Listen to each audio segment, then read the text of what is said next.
You think he forgot you, that he let go, that he moved on with the kind of ease that leaves no trace behind, no questions, no echoes, no grief. But what if silence isn't indifference? What if silence is grief, wearing the only armor it knows? See, a man's pain doesn't always weep. It retreats, it reorganizes itself beneath pride, behind laughter, inside empty rooms where no one can see the war he's not ready to admit he's fighting. He might have blocked you. He might have said it's over. But the truth is, he didn't delete you, he buried you. And the difference between forgetting and burying is everything. Because what's buried still breathes, still pulses beneath the surface, still makes a man flinch at your name, even if no one notices. This video isn't about tactics, it isn't about getting him back, and it damn sure isn't about playing games. It's about decoding the silent terrain of male heartbreak. Through the lens of Carl Jung, through the shadows of projection, pride, and the anima, that sacred part of him you stirred, maybe more than even he could handle. If this already speaks to something you've felt but never had words for, pause for a second like this video and subscribe. There's more truth ahead, and you'll want to feel all of it. Now let's go deeper, because what he won't say, he's still showing. And you, if you listen with your soul, might just recognize the signs. You cannot understand a man's silence until you understand his myth. Carl Jung once said, "People will do anything, no matter how absurd, to avoid facing their own souls." Nowhere is that more true than in the quiet suffering of a man who once loved you and lost you. You see, a man doesn't always fall in love with you. Not at first. He falls in love with what you awaken, in him, with what you mirror, with the version of himself he glimpses in your eyes, the version he never quite became, but longed to. This is what Jung called the anima, the inner feminine, the soul image of a man, projected outward onto the woman who stirs it alive. To the average man, this process is unconscious. He thinks you're just beautiful, or mysterious, or different. But what's really happening is that something ancient inside him, something he hasn't touched since boyhood, is being reawakened, and it terrifies him. Because now, you're not just someone he dated, you're the key to a door he didn't know existed. A door that leads straight into his own soul. And the soul is never quiet when it's been opened and then shut again. This is why male grief after disconnection isn't loud. It's coded, symbolic, hidden in the shadows of the ego, where he's still trying to keep control. When a man is emotionally unequipped to meet the anima, when he's not ready to face what love has stirred, he does what many do in the face of the sacred. He retreats. Not because you weren't enough, but because you were too much for the current version of him to carry. Too honest, too archetypal, too emotionally revealing. And so the grief begins. But it doesn't look like grief. Because he doesn't cry to his friends. He doesn't journal at midnight or confess it in long text messages. No, when a man hurts, he splits. He puts on armor, pride, distraction, ambition, silence. He gets louder where he feels empty. He pretends he's fine, to himself first and then to the world. But the psyche is not fooled, not his, not yours. Because the unconscious is always speaking, and when it comes to heartbreak, it speaks in contradiction. That's why he blocks you one day, watches your stories the next. Why he dates someone new but posts songs that only you would understand. Why he walks past you in public, pretending you don't exist, while his entire body betrays attention only you seem to notice. This isn't random. This is defense. This is the male ego resisting collapse. In Jungian psychology, the ego doesn't surrender easily. Especially not for men taught that vulnerability is weakness, that silence is strength, that emotion is feminine and thus foreign. But when the heart breaks, even the strongest mask begins to crack.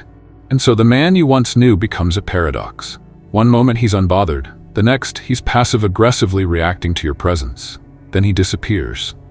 Only to reappear in ways that feel unspoken, but pointed. You wonder, is this about me? And the answer is almost always, yes.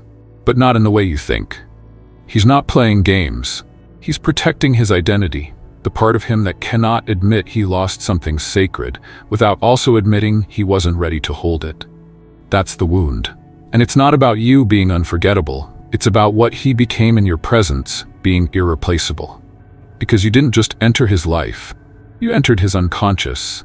You touched the symbolic structure of his emotional world. And now that you're gone, It's not just your absence he's grieving. It's the collapse of the man he started becoming with you. This is where male suffering hides, not in words, but in withdrawal. Not in closure, but in contradiction.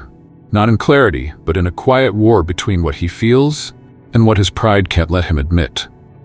And so, when a man is silently suffering, he doesn't say it. He shows it, but only if you know how to look. Let's look. Let's begin decoding the signs. Because grief has a shape, and once you learn the language, his silence won't confuse you anymore. 1. He talks about you with others, but not with you. When a man is done, truly done, he turns silence into a sanctuary. He doesn't mention your name, not to anyone, because he no longer needs to rewrite the past or justify the ending. But if he's still bleeding quietly, your name escapes him in places you're not meant to hear. Maybe a mutual friend says, "He asked how you were." Or someone tells you he brought you up casually, like a slip of memory. He doesn't reach out to you. That would feel too vulnerable. But he keeps you alive in the echo chamber of other people's ears. Why? Because grief doesn't always want contact. Sometimes it just wants a witness, a safe corner where he can process what he's too ashamed to confront directly. This is not about nostalgia. It's about unresolved emotional projection. In Jungian terms, it's the anima trying to make sense of her disappearance.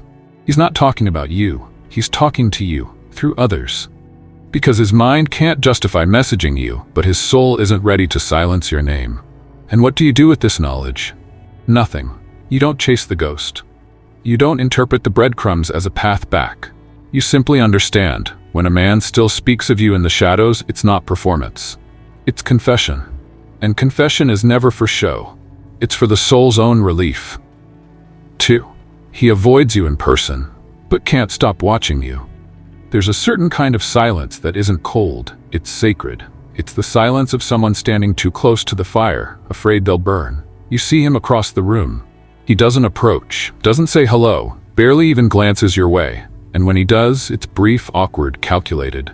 But your body knows. You feel his presence like a pressure. He watches you when he thinks you're not looking. He registers everything, who you're with, how you laugh, how you move. And when the night is over, he'll remember details you didn't even know you left behind. Why? Because he's not indifferent. He's overwhelmed. In Jungian language, this is the ego collapsing under emotional projection. He's still carrying you inside and seeing you outside, alive, radiant, whole. It disorients him. Because he expected time to erase you, not intensify you. Avoidance isn't always rejection. Sometimes it's reverence.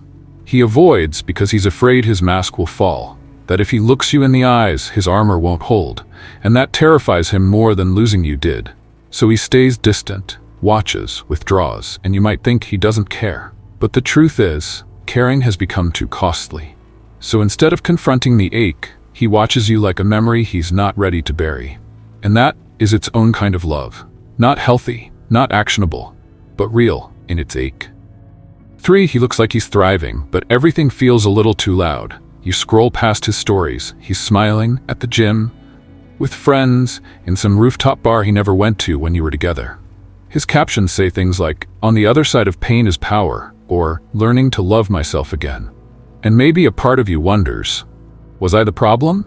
Did he really move on this fast? But pause. Look closer. There's a pressure to his joy, a sharpness to his healing, a performative edge to every motivational quote and stage smile. This isn't peace, it's armor. He's not broadcasting happiness, he's disguising heartbreak. Not for the world, for you. In Jung's words, the ego defends itself through persona, the mask. And when that mask becomes too rigid, it fractures the self. This is what you're seeing. He's not fine, he's just loud. Because being loud is easier than being honest. He doesn't want you to think he's broken, but he desperately wants you to see him. This is how unspoken grief performs. Not in tears, but in photos. Not in confession, but in quotes. He's not messaging you. He's performing for your ghost, hoping, silently, that somewhere in your quiet you still care. And if you do, you don't show it. Because your silence now is your sanctuary, and your stillness speaks more than your presence ever did. 4. He contradicts himself. Blocks you, unblocks you, then disappears again. One day he's gone, no warning, just silence, a blocked number, an unfollow, a vanishing, and you wonder, what did I do? Then, just as quietly, he returns. No apology, no clarity. He watches your stories again, he lingers online. But still, no message. This is not a game. This is not manipulation. It's fragmentation. In Jungian terms, the man is split between two opposing forces, the ego's need for control and the soul's longing to stay connected. When he blocks you, he's trying to cut the cord, not to punish you, but to preserve himself. His emotions are too raw, too volatile, too unprocessed, so he chooses distance as a form of anesthesia. But time doesn't heal what hasn't been faced, and so when the anger softens, the ache returns, and with it, his quiet re-entry. Not to speak, just to be seen again, to feel near you, even if proximity feels like poison. He comes and goes because he can't bear either extreme. Your absence burns, your presence exposes, and so he moves like a tide, in, then out, trying to find a shoreline that doesn't flood him with feeling. But you are not the ocean. You are not his emotional playground. You are not the space for him to disown his inner chaos. And yet, understand this, every sudden block is not rejection. It's retreat. Every quiet return is not reconciliation. It's resistance collapsing, and the dance continues until he finally meets himself. 5. He posts things that are clearly meant for you but pretends they're not. He says he's done, but his Instagram says otherwise. A song you once played on a late drive, a quote only you would recognize, a subtle caption, a photo at a place tied to a shared memory. You're not tagged, but you're the target. This is how unspoken grief communicates in the digital age, through symbols, not words, through curated emotion, not confession. You might ask yourself, am I imagining this? No. You're not. When a man is suffering but can't reach for you, his unconscious finds the loophole. A story posted at midnight, a lyric that sounds like closure but tastes like longing. This isn't pettiness, this is projection. In Jungian psychology, projection is the mind's attempt to externalize what it can't internalize. He can't text you. That would break the pride barrier. But if you see his story and feel something, he gets what he needs, relevance. He hasn't erased you, he's orbiting you, passive, symbolic, silent. And what do? You don't feed it. You don't confront him. You don't decode it aloud. You witness it. Like reading a page in a book you've already finished. Because if he were truly at peace, he wouldn't need to echo you. When he posts for your eyes but never meets you with words, you're watching a man who wants to be known, but fears being vulnerable more than he fears being alone. And that fear is where his silence lives. 6. He doesn't reach out. But no one else seems to take your place. You haven't heard from him. Weeks, maybe months, he hasn't messaged, he hasn't shown up, he hasn't chased. But here's what's quietly true. No one else has filled the space you left behind. Oh, he might be dating, might be seen with someone new, might even post a picture to prove a point. But you can feel it, even from across the digital void. It's hollow, because what you gave him wasn't just companionship. It was reflection. You showed him a version of himself he was only beginning to understand. And now, in your absence, he searches, not for another you, but for another feeling. A feeling of being seen, of being known. But nothing lands. No one stirs the soul. Why? Because you were never just a girlfriend. You were an archetype. You were his anima, the inner feminine awakened in form. And that kind of intimacy, it imprints. It's not replaced by the next pretty face or the next fleeting night. It lingers, it haunts, it reshapes him. So he tries, he swipes, he flirts, he moves through bodies like a man trying to remember a dream that won't come back. And still, he feels you. In the quiet after the date. In the emptiness after the laughter fades. In the mirror when he realizes he's still wearing the ache like cologne. So no, he hasn't reached out. But that silence isn't peace. It's weight. It's memory. It's a heart still tethered to a chapter he hasn't finished reading. 7. He doesn't reach out, but you can feel he hasn't let go. There's no message, no call, no breadcrumb trail, just distance. And on the surface, it looks final. You tell yourself he's moved on. You start believing the silence means you never mattered. But late at night, or in moments when your heart opens without effort, you feel him. Like a current just beneath the skin. That's not imagination, that's resonance. Because when a man has truly buried his feelings, there's still a living part of him that clings to the one place he felt emotionally known. And that place was you. Even if he deleted the photos, even if he blocked your number, even if he convinced himself it didn't mean much, Your presence wasn't just a relationship. It was a mirror. And mirrors don't vanish. They reflect. They return. In Jungian terms, the bond remains in the unconscious until it's finally integrated. Until the man meets the part of himself you activated and claims it. Until then, he carries you. He doesn't tell his friends. He doesn't show it on his feed. But no new connection feels whole. No touch feels honest. No conversation lands the same. Not because you were perfect, but because you stirred his soul. And souls don't forget what shook them open. So no, he doesn't reach out, but you still echo inside him. That echo is the truth. And truth, no matter how buried, always wants to be heard. Carl Jung taught that love is never accidental. It's archetypal. It's the psyche reaching for its own reflection in the face of another. So when a man loses a woman who mirrored something sacred, he doesn't just lose her. He loses access to the part of himself she illuminated. That's why he retreats, why he pretends, why he contradicts. Because to admit he still feels is to admit he's not who he pretended to be. You weren't just someone he dated. You were someone who revealed him to himself, and the self is terrifying. In Jungian psychology, we call this the beginning of individuation, the moment a man must choose between remaining who he was or becoming who he's meant to be. But becoming requires death. Death of the mask, death of the old story, death of the defense mechanisms that kept him distant, distracted, in control. And most men aren't ready. So they suffer, quietly, in ways even they don't fully understand. They don't text, they don't cry, they orbit, they echo. They grieve in shadows, waiting for the pain to fade, not knowing that the pain isn't the problem, it's the invitation to evolve, to grow, to meet themselves at the depth you once met them. So if you've ever wondered, did I matter? The answer is yes, but not as a role, as a mirror. And sometimes what you mirrored was so bright, it blinded him. So he walked away, but never really left. If this touched something quiet in you, don't just click away. Like this video, subscribe, stay close. This channel isn't about love stories. It's about the ones that shape us, from the inside out, the ones we carry, the ones we grieve, the ones that end, but never truly leave.